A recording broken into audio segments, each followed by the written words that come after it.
Yes, welcome ladies and gentlemen. This is the final map, or the final match here of the group. It's Fnatic versus Cloud9. Best of one game. It's going to be on Dust 2. Of course, I'm here, but I have Flaren with me. Yes, what a perfect ending to a pretty exciting group, I'd say. You know, Cloud9 versus Fnatic on Dust 2, and we just went live. I can't get any better than this. JW, he takes a shot to the face, bit of a goosh, and falls back quickly. No head armor, of course, in the pistol round. This Cloud9 actually have two people without armor and some grenades instead. So no big surprise they're playing maybe a little bit slower. Yeah, it looks like they just want to take over long. You know, we put some pressure on. Actually looks like it's going to be sort of a B split. Oh, their bomb is dropped in the middle. JW gets 2 kills from 5 health. Definitely very cool. And Olofmeister will pick up a couple of kills. Flusher just strolls in, randomly picks up the kill. Semphis goes down, and Fnatic, they managed to recover perfectly. So looked like they sustained a lot of damage. Olofmeister took a very dangerous jump up on short. It still worked out great for them. Yeah, I mean, they shut down middle completely for Cloud9. JW with 2 awesome frags in the beginning. Yeah, here you see the replay. Amazing job for him, just shutting Cloud9 down from the initial push. So dangerous. That should have been one of those positions. I mean, he's got 5 health, he's point blank range, probably should have been going down. That's the beginning of the game though, and look at Cloud9 picking up even a scout or nothing here. So normally that's something we see on the CT side if they lose, but you know, Terrace side maybe it works too. Oh, Semphis, wait a minute. Is there going to be a flashbang in here? It's going to be a smoke, and JW's waiting right at the edge, so Semphis might not get the opportunity, and he's not going to realize. This is so typical JW as well, you know, when they win the pistol, he buys a DZ and he just pushes long to have his teammate flash for him, and if they decide to push out, he's gonna at least get 2. Yeah. I like it here though. Pronex is actually leg shotted by the scout, or body shotted. He has 17 HP left early on in the round. Which is that's the beauty of the scout, right? Sure, like people are saying that it could be OP, you can jump and shoot with it. But in terms of this is actually a pretty decent opening from Cloud9. And they had the 2 deagles as well to follow up. So I mean, if somebody's been body shot like that and you land a single deagle shot, no matter where it is, it's gonna be bringing that person down. It looks like they're gonna go for the B bomb site. Krims is here with a FAMAS. He's got 1 flashbang to bind that by time, but he actually has no head armor. So if he gets shot, this could be dangerous. Yeah, it could be really dangerous. I would love to see Cloud9 actually have some nades. So they didn't buy any nades. Rather, they went for the deagles and stuff instead. And we'll see here. Flusher goes down. Krims gets the 1 kill. The bomb is dropped inside here, and Krims will take a double. Really important. He's still alive. Trying to see if he can get a 3rd one, but he's going to end it right there. It's still a 2-on-3 here, and the bomb is going to go down. Olofmeister wants to get in and stop it, but he's got to be careful. He doesn't give up this FAMAS. Quick reactions from Olofmeister is going to leave Hiko in a very tough spot in the corner. Is it worth the investment this round? They kill 2 people. They get the bomb down too. When they get the bomb down, it's worth the investment. And of course, you know, since nowadays you can actually win eco rounds fairly easily. It was a shame that Cloud9 didn't have any nades. I think if they actually had 1 smoke just to smoke off the doors from B, then they could have probably held the retake a little bit better. But they got the plant, they got 2 dead. So it was a decent eco. All right, we'll see if it's going to help them out a little bit later on. Obviously, Fnatic having to reinvest in a couple of rifles here, and a little bit of bonus money on the Cloud9 side. Bringing us to the 3rd round, and they forced up, and this seems to be such an American thing. JW on the other hand side, he does actually have the AWP, so this is a dangerous gamble coming out right now for Cloud9, and they're trying to take over long, and Fnatic aren't going to challenge them. They're going to go back and regroup in the A-bomb side. Yeah, I don't agree with this buy at all. I mean, just wait 1 more round. You will have all the nades, you will have an AWP on Shangers, and this is such a gamble, and you know for a fact that Fnatic, they lost 2. Of course they're going to buy, you know, full weapons. JW punishing them hard over at long, picking up the 2nd kill. It's right now a 3-on-4, and he saw that coming. They were boosting right in the middle of long, and he still picks up the triple. May finally go down. He's going to miss the next flick, and nothing takes care of him. Nothing picks up a kill on Flusher as well. Semphis is trying to get the timing in. It almost worked, but now that's going to leave nothing in a very tough spot here. 1-on-2. If Semphis had got that timing, that would have been incredible. He should have just kept walking. Like, he started running.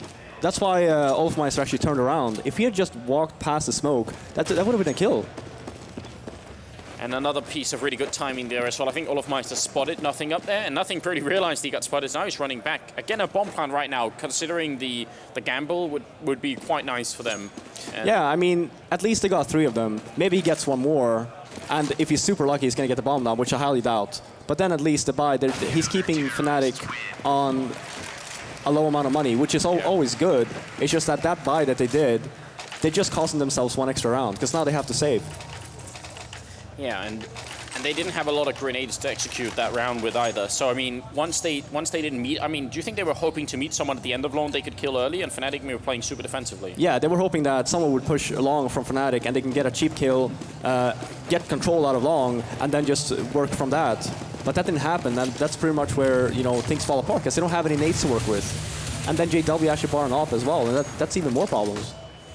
It's going to be a bit of a rush out the middle with a couple of P250s on the terrorist side as Cloud9 are trying to see if they can get a little bit more damage done. Olofmeister's there though, pretty clean pick-off, has to resort to the C set for the third kill in a row here, and doing a really, really good job at the moment here on the Swedish side as Crim's going to pick up the last kill in that round.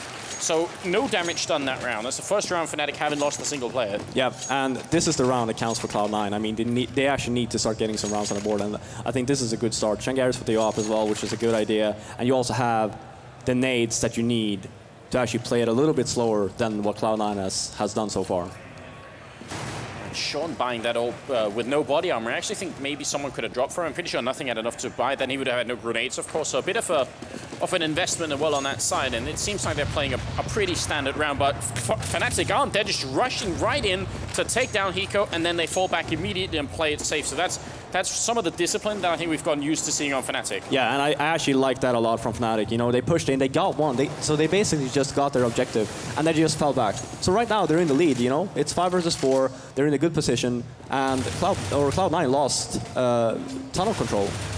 Flusher in the middle, pick up the following kill. Here still the trade is going in favor of the Swedish team. Grenade to follow on Sean Gers will drop the bomb in the middle. And it's going to be a lot to Shroud here. Again, damage is still important. If they can get a couple of kills in here, it will make a pretty big difference, because Cloud9 obviously about to be 5 rounds down, but they still need to do that economic damage. Shroud is here. They almost lined it up for him, but it's only going to be the 1 kill. So that's a lot of money on Fnatic now. I do you bring up the scoreboard, but should yeah, have they're getting a lot of money.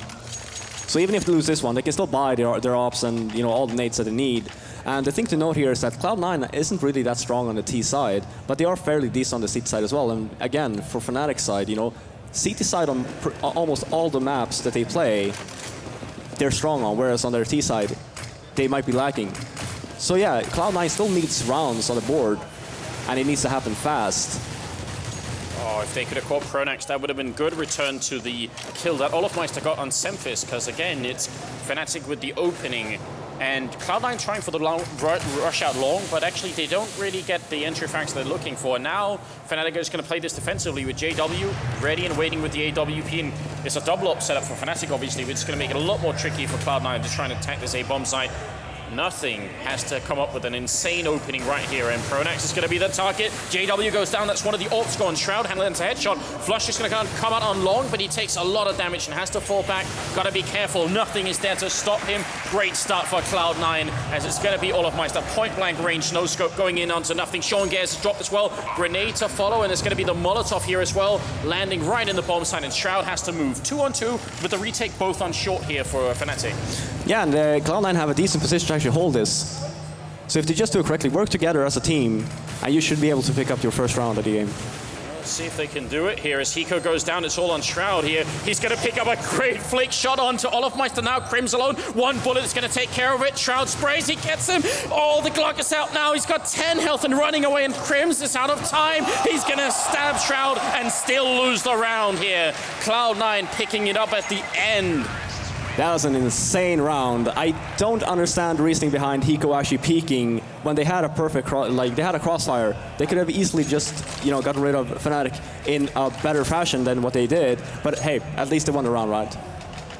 Right at the edge, though. That's so crazy. That's so close, and somehow it worked out. This action from Shroud is incredible.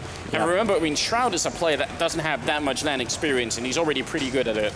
Oh yeah, I mean, for sure. I'm very surprised by how Shroud is playing.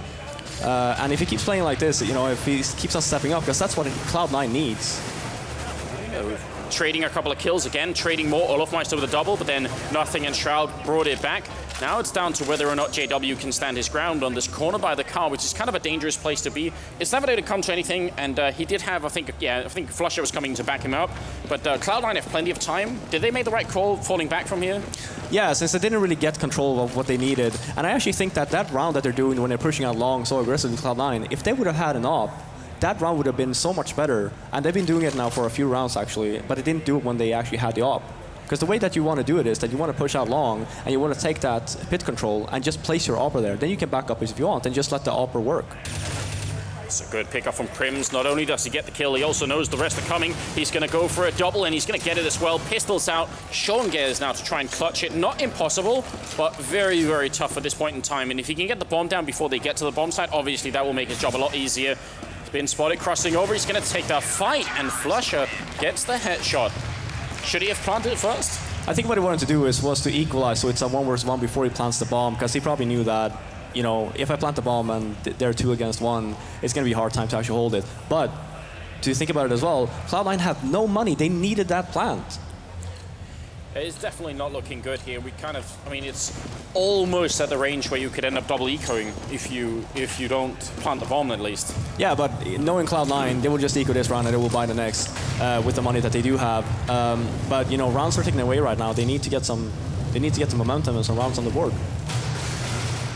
Shroud trying to see if he can get some sort of entrance. JW hits the timing just perfectly, and Shroud was already tagged down to 22 health, so not that big of a deal.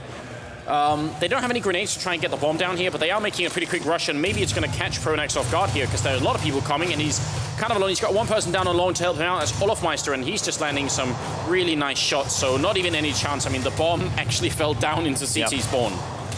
Yeah, and I'm guessing that Cloud9 was just hoping to try and kill off a few Fnatic members. Again, I would have loved to see at least one flashbang from Cloud9 just to flash over so they can actually fall back. Now Pronax didn't actually spot them when they were running down or rushing out, but you know something. They're not using the nades that they actually need to take over sites. Even though they're ecoing, you know, they're still wasting money on buying pistols. And as you see, they actually chose to save again, which I think it's the right choice here from Cloud9. Yeah, no one they always make, you're right. They are one of the more buy-heavy teams. Fanatic going super aggressive into Upper Dark. Crims, kind of good that he's falling back, because if he had pushed through, there's 4 people waiting, that could have been a free rifle for Cloud9. So, I mean, it's bad luck on that part, they couldn't get that, but yeah, nice adjustment at the end. Yeah, and that smoke that Fnatic threw was actually a bit too far into B tunnels for him to actually rush through. If it would have been a little bit closer into the B entrance, then I think that by the time he actually got in and they were still flashed, he would still be able to see someone and then just fall back and be safe. And you know, he got the entry and he fell back. So very defensive moves coming out here. Apart from that early push from Fnatic, now they're just taking it slowly. Maybe they are going to see a little bit of action over here as Crims is waiting. There's also someone waiting at the doorways. Crims goes down though. Now Flusher has to stay alive. That's a almost perfect grenade. Takes the kill. Follow-up shot here. Drops the bomb.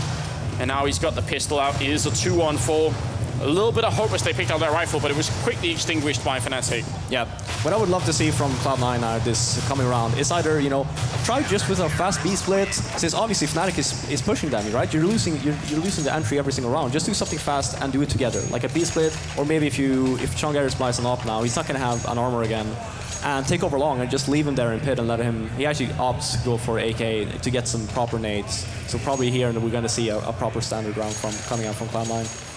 Yeah, they spawned kind of in the middle of the bomb site as well, so nobody's spawning close to long or close to B, so yeah, you're right. They are going to take it pretty slowly at this point in time.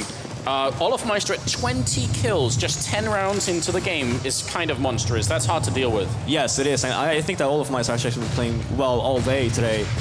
He's doing a terrific job, especially, you know, right now versus Cloud9. If he keeps this up, I think it's gonna be tough to break Fnatic.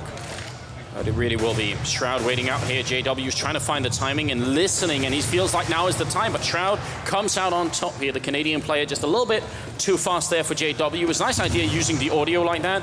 Just doesn't work out in his favor. Now they're going to throw a couple of grenades in, and one of them is going to tag up a little bit. That's Sean going down. Nothing with the return kill. Pronax goes down to Semphis. That could have been a double kill for Pronax, and that makes a big difference. And Cloud9 with a bit of discipline here. I mean, they've got plenty of time. They have a 2-man lead, and they're just staying put. Yeah, and that's the way you should do, right? Because Fnatic's going to get nervous. They're going to get stressed. You know, it's 2 versus 4. And Fnatic feels like they have to do something. You know, they have to take a gamble. And Cloud9 perfectly. They were just patient. They were just waiting for Fnatic to peek, because they know that Fnatic will peek. Because, I mean, if you're Cloud9 at that point, you just kill JW on long, you get the kill on Pronax on short, you could think, there's almost no one left today, let's all go, we have the man advantage, let's get ready. But they really stayed still, and that obviously ended up helping them out a fair bit, like you said. So now, a couple of Molotovs as well on Cloud9. They're starting to get a little bit more money. Fnatic still have their bank as well, but we'll see if if they can eventually break it. Cloud9 still, they're still in this game, they're just far behind. Exactly. And now we see JW pushing Cats. Yeah, boosted up here as well, which is a bit of a trick. Well known, but it's always hard to predict exactly when it's going to happen. And he gets flashed and grenaded back, and Olofmeister's down the middle, so there's like a crossing of snipers going on in the middle of Dust right now. And Olofmeister's actually the one taking the majority of the damage, has to fall back here. Yeah, and here we see actually Fnatic and Gamble. They're guessing it's going to be a B split, and they actually have 3 guys at B. This could be dangerous, because it actually looks like Cloud9 wants to take over middle. They do have one person holding all the way over at long, and they were boosting a couple of people up towards Catwalk. If they get the entry frag on JW over here, the only one person left at A is going to be Pronex down the pit, which is not too cool. And we'll see what the North American team can do. They have the smokes to go for B split if they wanted to. And I mean, now Flush has moved down in CT spawn, so the B split would be maybe marginally less or more effective this time around. Yeah, who knows? It looks like they're setting up. Perhaps they might be going for, well, yeah, they're going for a cat run here, and I think that's a good choice because they have 2 guys on A. As long as they flash JW correctly and they get to the site, then they should at least get the bomb down. And if they hold it correctly, they should be able to win this round. Find out. JW moving up just a little bit. There's the Molotov, the flashbang right in his face. JW has to land the shots here. There's the first headshot on Semp as he goes. Once again, flicks out. His Shroud going down, and then finally he's brought to a hold. But Hiko's the one left, and with 10 seconds, there's really no reason to talk about it. He can't possibly win this. No, and he has the AKA. He still has a Molotov and armor. You might as well just save. One thing I would love to see from Cloud9 there, they used some initial flashes just to, so they came past the catwalk area, but they didn't use any flashes to take over the site. Yeah. So JW, he was flashed initially, the Molotov was on site, but after the first 2 flashes, nothing else came, and he could just easily, go and peek him with the help of Olofmeister from long. Yeah, so they had the first part of that, take planned out, but then once JW doesn't instantly get headshot, or once he's unflashed and goes back to sniping, they kind of didn't have the follow-up for it, and that's obviously unfortunate here. Cloud9 going for a buy-up. They had the money to be able to stretch it, and he could obviously save the rifle. Olofmeister up on short is going to take the Warrior Star down in the middle. Is going to take that first kill on nothing, and now he's got the C set out, ready and waiting, and again, JW's up there. These 2 players seem to be just carrying Fnatic through right now. They're doing such a lot of job controlling this map, and the shot through almost brings down Shroud as well, as Cloud9 is now a man down and almost 2 if you count Shroud's health. Yeah, this is not looking good for Cloud9. Again, they know that one guy is aggressive cat, but they don't know that they actually have, one more there. I would just opt to, stick together, try and go somewhere just to get a pick or 2, and see what happens. Shroud ate a grenade that was perfectly timed. I think Flusher caught the glimpses of Sean there in the middle. Now it's going to have to be clutch time. This is going to be incredible if they can bring it back from this 2-on-4 situation. And they line up for Flusher. He gets 2 kills. And that's unfortunate timing. That's kind of the opposite of what Cloud9 needed. Yes, exactly. And again, Cloud9, this whole game, I think Sean has had an op for 1 round only.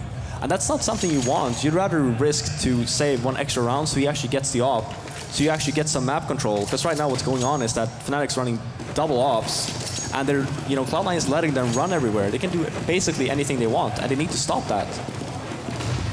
Seems like Cloud9 are back to trying to see if they can rush long to get a couple of kills here, but the grenade and the AWP is just too much of a defense, and they kind of slow it down, giving Fnatic time to fall back into some pretty good positions as well.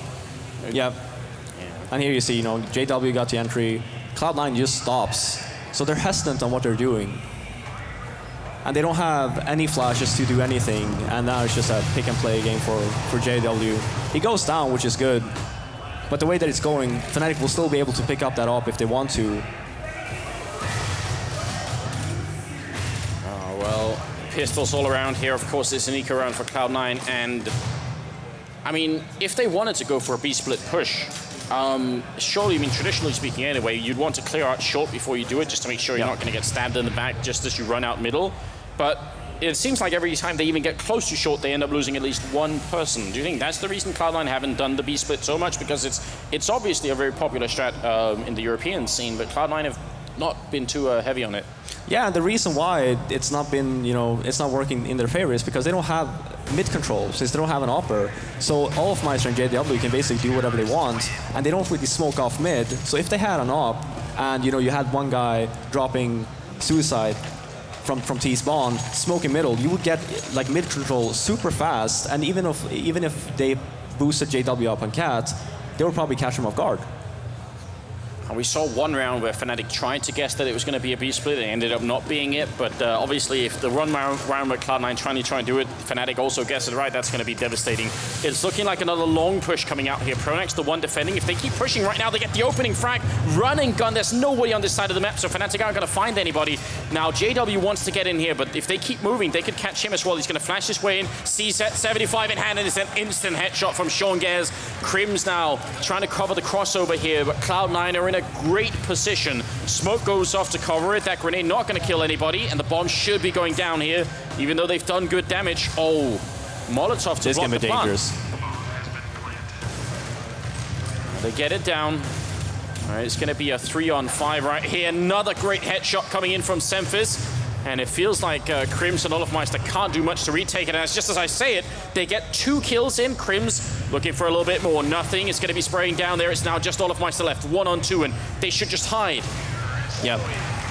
Oh, there it was a close round, but at least Cloud9 got it. It was perfect. You know, they got the entry on long. They were lucky enough that Fnatic actually only had 1 guy on A. So they, as soon as they saw JW coming up from CT spawn, they just basically just rushed it.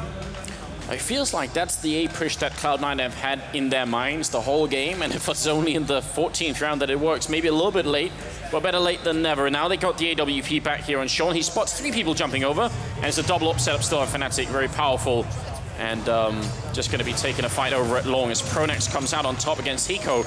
And over at the B-bomb site, I'm not sure if they can make their way through here. Crims is guessing. Flashbangs rain in. Crims goes down. It's a nice entry. Flusher forced back for a moment. Olofmeister, is he going to wait right here? This is really close. He's going to be a little bit careful. They don't just rush out as soon as he misses the shot, if he will. They're going to smoke it off. They're trying to play it safe. It's a 3-on-4 retake, but the B-bomb side's a little bit easier to hold if you're on a terrorist. Maybe it's doable. Sean somehow missing a shot, and that could actually be devastating. That can cost them around, that shot right there. Oh, the bomb has finally gone down, and Flusher is kind of low. It may not be over yet. It's the last round of the half here, and there's a lot in the balance here for Cloud9. You lose this match, you go out of the tournament quicker than you wanted to. Sean Gares, and he's going to miss it once again here. Turns around, it's a good flick, but it's not enough. Instant retake from Fnatic.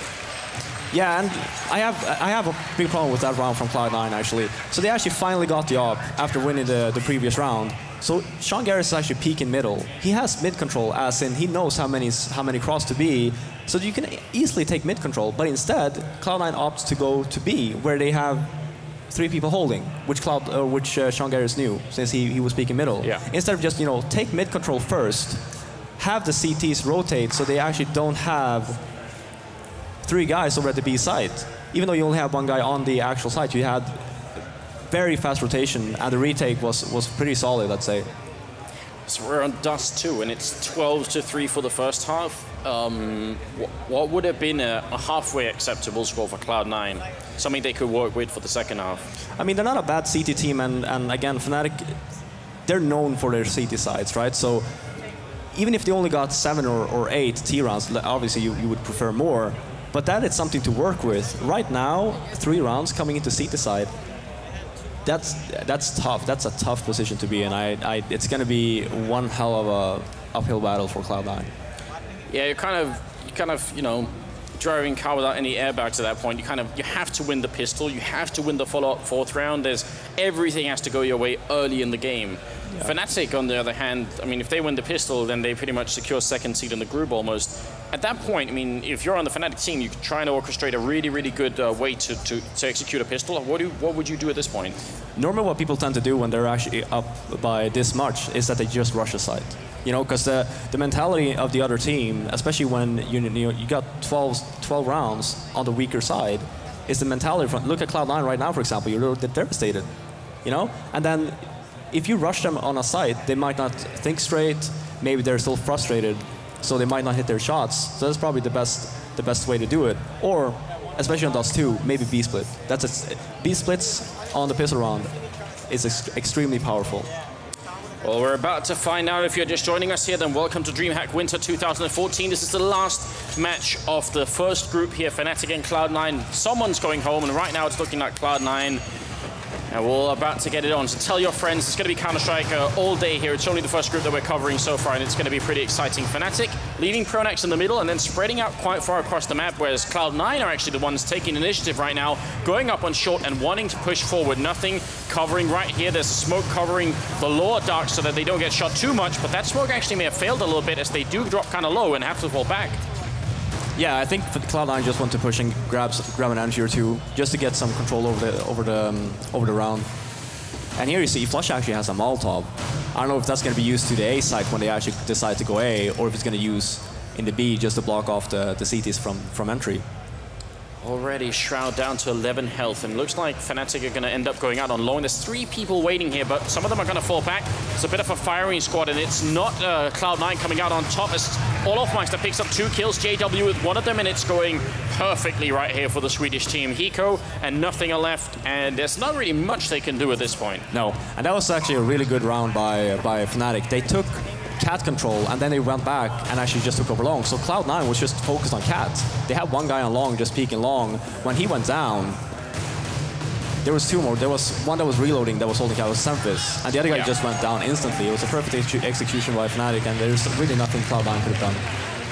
4 kills in the end by Olofmeister, and also a nice detail as they actually were wrapping around Catwalk again for the retake. And Olofmeister is dropping the 30 bomb. Look at how dominant he's been this game. Is this real life? We're 17 rounds. You're just starting on the 17th round, and he's got 30 kills. That's impressive. That's really impressive. He's been a driving force of Fnatic this whole game. He's been playing superb. Oh, headshot from Sean Gers with the scout on Olofmeister. So cursed him, Fnatic. It's Cat's a curse, right? Yeah. Now you can finally get to feel what it's like being on the other end of it and just dishing that out. Olofmeister gone already. Maybe 30 is going to be his hard limit. That's where he stops. It's a good start. I mean, I think on all the maps, the scout setup is like Dust 2 is the best one to use it, and maybe that's the reason why.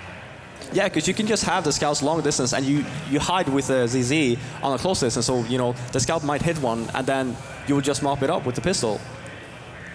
They got 3 CZ-75s. They've also got the Deagle here on Shroud. He's ready and waiting, trying for a 1D. He's going to try 1 more time. Just buying a little bit of time. Semphis goes down, but up close, Hiko's still there. He's going to get the first kill, can't get the second one, and now time is running out for the remaining Cloud9 members. Sean Gers, I think he got a shot in on JW, wants to catch him running out, and he just misses the last pixel there. Now it's a 2-on-3 retake, but without any kits, it's going to be a little bit difficult. Yeah, they're going to have to work fast. At least they have a flashbang and a smoke they can work with. But I'm going to say, if they don't get a frag soon, they should just save their weapons and just try again next round.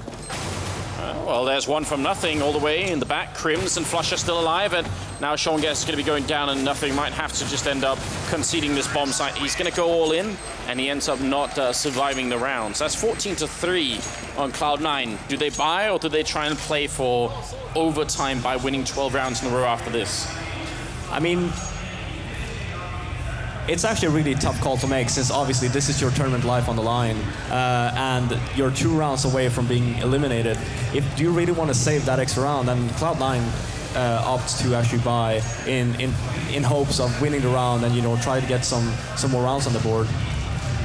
Yeah, well, they got the body shot in on Crims. That's a pretty good start here. Sean Gers jumping and shooting, and he's going to get punished for it, though. Crims up on short will take him down. Semphis trying to charge in here, but he's making a lot of noise, and Pronax surely must have heard that, and maybe even have heard him jumping down. So Fnatic maybe have a pretty good idea what's going on. Nothing is going to fall next, and this is looking very dark right now for Cloud9.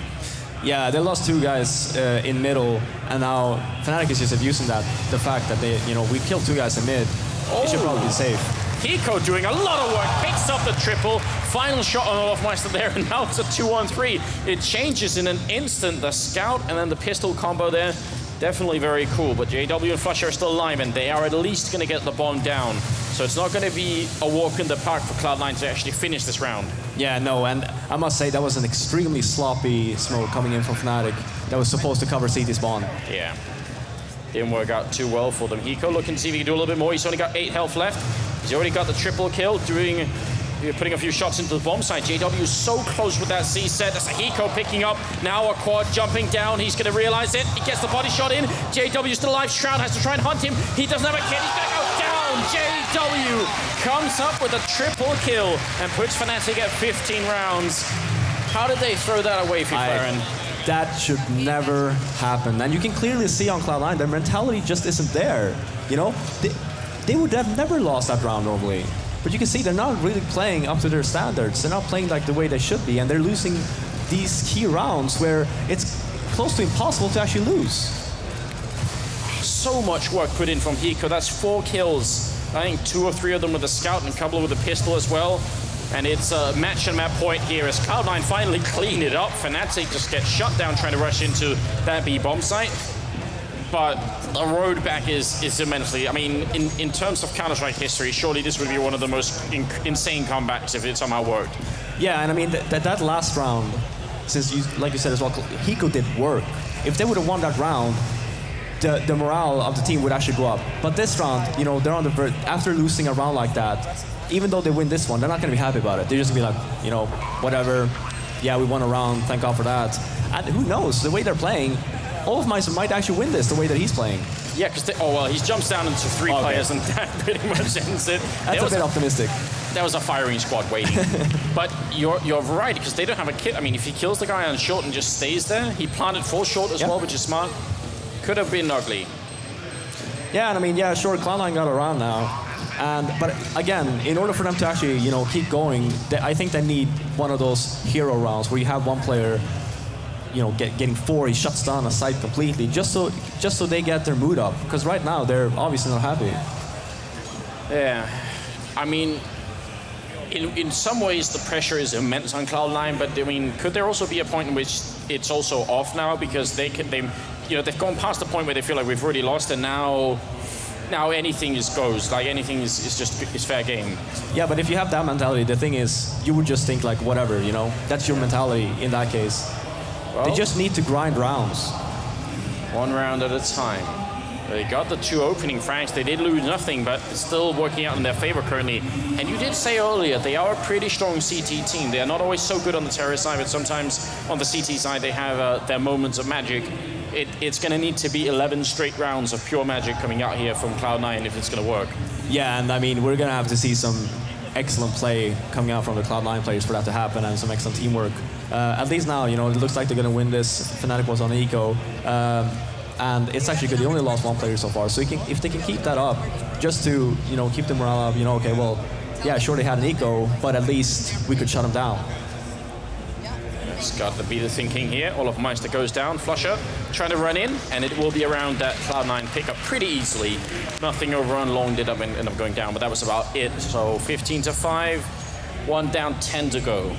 Yeah, and that's the thing about Cloud9. If they only had a few more rounds to work with, I'm pretty sure you would have seen some like crazier play coming out from Cloud9. But I think now, since, you know, they need 10 rounds, they don't want to do any mistakes. And then I don't think you're going to see that bunch of, say, crazy play coming in from anyone in terms of like going aggressive, especially now when Sanfil's lost the entry to JW.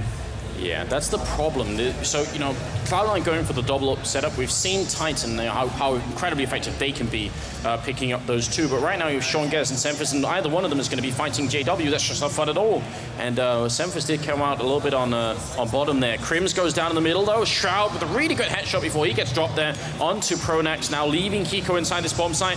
And he wants to take the fight. He doesn't want to get sandwiched in. He wants to fight up on long, but now he's going to have to be forced back. The smoke is just making it impossible. He lands a headshot on Olofmeister, and that's still pretty good. Now it's down to a 2-on-3. JW waiting in the middle, has the AK in hand. He's waiting. They line up for him, and that's going to be the end. JW triple kill. He ends up at 21 kills. Olofmeister at 32, and Fnatic, they knock Cloud9 out of Dreamhack Winter 2014. Yeah, and it's a shame. I mean, I was kind of rooting for Cloud9. I know they put in a lot of work coming into this tournament. Fnatic, though, once again showing that they are the best team in the world at the moment. Sure, they might have lost to Hellraisers, but heck, they're through to the playoffs. They had, you know, not a sloppy game versus Hellraisers, but they're showing here now versus Cloud9 that they're here to stay. Very impressive showing. JW catching up at the end. Olofmeister, who didn't have the best game in the world when they were playing Hellraisers on Mirage. That was really JW carrying the show as much as he could. Well, Olofmeister really waking up here, which is a good sign, obviously, for the Fnatic team. Oh yeah, and I think this is what it needed as well. You know, someone stepping up to to lead a charge, because again, this was also their tournament life on the line. Yeah. Sure, they won this one, 16-5, great performance